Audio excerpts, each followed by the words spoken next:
കൊറോണയെ പേടിച്ചിട്ട് മാത്രം പള്ളിയിൽ പോകാത്ത എൻ്റെ പ്രിയപ്പെട്ട മുസ്ലിം ഉമ്മത്തിൽ ആരെങ്കിലും കേൾക്കുന്നുണ്ടോ? നിങ്ങൾ അള്ളാഹ് നല്ലോണം ഭയപ്പെട്ടുള്ളൂ സഹോദരന്മാരെ. ഒരു ഡോക്ടറായതുകൊണ്ട് തന്നെ പറയാണ്, കാഷ്വാലിറ്റി ഡ്യൂട്ടിയൊക്കെ ഒരുപാട് എടുക്കുന്നത് കൊറോണേൻ്റെ കടലിലൂടെ, കൊറോണ അവിടെ ചുമച്ചും തുമ്പിയിട്ടൊക്കെ ഒരുപാട് രോഗികളുടെ നടുവിലൂടെ നമ്മൾ സുഖമായിട്ട് നിർഭയത്വത്തോടെ സമാധാനത്തോടെ നമ്മൾ നടന്നിട്ടുണ്ട്.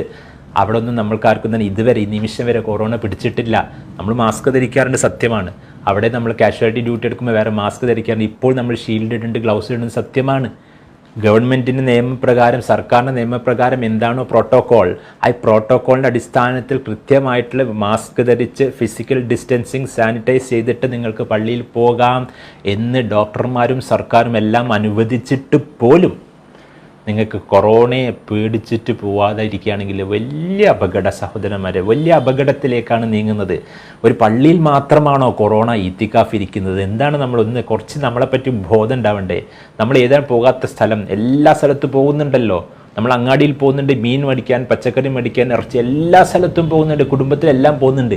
പള്ളിയിലേക്ക് മാത്രം പോകാൻ പറ്റില്ല എന്ന് പറയുന്നത് നമ്മുടെ ഹൃദയത്തിൽ മൂടിപ്പോയിട്ടുണ്ട് സഹോദരന്മാരെ. നല്ലോണം ചിന്തിച്ചു. ഒട്ടകത്തെ കെട്ടിയിടണം എന്നുള്ള സത്യമാണ്, തീർച്ചയായിട്ടും ഒരിക്കലും നിഷേധിക്കല്ല. സർക്കാരിൻ്റെ കോവിഡ് പ്രോട്ടോക്കോൾ നിയമം അപ്പടി തന്നെ പാലിക്കണം എന്നുള്ള സത്യമാണ്. പക്ഷെ നമ്മൾ ഈ ഒട്ടകത്തെ വല്ലാതെ കെട്ടിയിട്ടിട്ടിട്ട് ഒട്ടകത്തെ തന്നെ കൊല്ലല്ലേ, വധിക്കല്ലേ സഹോദരന്മാരെ. ആരും തന്നെ ദയവ് ചെയ്ത് അബദ്ധത്തിൽ അള്ളാഹുവിനെ കാട്ടി ബുദ്ധിയുണ്ടെന്ന് ചിന്തിച്ച് വീട്ടിൽ സുരക്ഷിതരാണെന്ന് ചിന്തിക്കല്ലേ.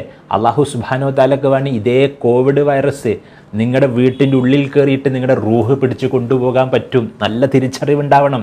അന്ന് നിങ്ങൾ പള്ളിയിൽ വരാതെ, ലോക്ക്ഡൗണിൻ്റെ ശേഷം പള്ളികൾ തുറന്നിട്ട് പോലും പള്ളികൾ വരാതെ മടിഞ്ഞ് വീട്ടിൽ നിന്നിട്ട്, അഥവാ വീട്ടിലേക്ക് ഏതെങ്കിലും ഒരു ഇലക്ട്രീഷ്യനോ ഒരു പ്ലംബറോ അല്ല ഒരു മീൻ വെക്കുന്ന ഒരാൾ അതിലൂടെ നിങ്ങൾക്ക് കോവിഡ് കിട്ടിക്കഴിഞ്ഞിട്ട് നിങ്ങൾ കോവിഡ് കൊണ്ട് വെന്റിലേറ്ററിൽ കിടക്കുമ്പോൾ ഖേദിച്ചിട്ട് മടങ്ങും സഹോദരന്മാരെ.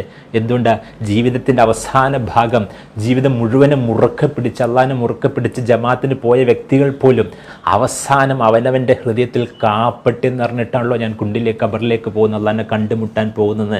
ഖേദിച്ച് ദുഃഖിതരായിട്ട് നിരാശരായിട്ട് ലജ്ജിച്ചിട്ട് മടങ്ങേണ്ട ഗതികേട് വരും സഹോദരന്മാരെ. നല്ല തിരിച്ചറിവുണ്ടാവണം. ഒരു ഡോക്ടറെന്ന് കൂടിയാണ് ഞാൻ പറയുന്നത്.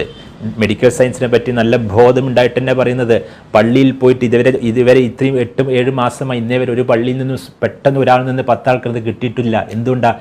പള്ളിയിൽ പോകുന്നവർ അള്ളാഹിനെ ഭയപ്പെടുന്നവരാണ്. അവിടെ പോകും, മുസല്ലെടുത്ത് പോകും, ഒന്നു എടുത്തിട്ട് പോകും, എന്നിട്ട് അവിടെ നിസ്കരിക്കുന്നു, ഫിസിക്കൽ ഡിസ്റ്റൻസ് വെച്ച് നിസ്കരിക്കുന്നു, സാനിറ്റൈസ് ചെയ്യുന്നു, മാസ്ക് ധരിക്കുന്നുണ്ട്, എന്നിട്ട് പെട്ടെന്ന് പള്ളി നിസ്കാരം കഴിഞ്ഞിട്ട് അവർ പ്രാർത്ഥിച്ചിട്ട് അവർ വീട്ടിലേക്ക് മടങ്ങി പോകുന്നു. നമ്മളിപ്പോൾ ഒരു മാസങ്ങളായി നമ്മളൊക്കെ പള്ളിയിൽ പോകുന്നു. അൽഹംദുലില്ലാ ഒരു പള്ളിയും പിന്നെ പൂട്ടേണ്ട വന്നിട്ടില്ല.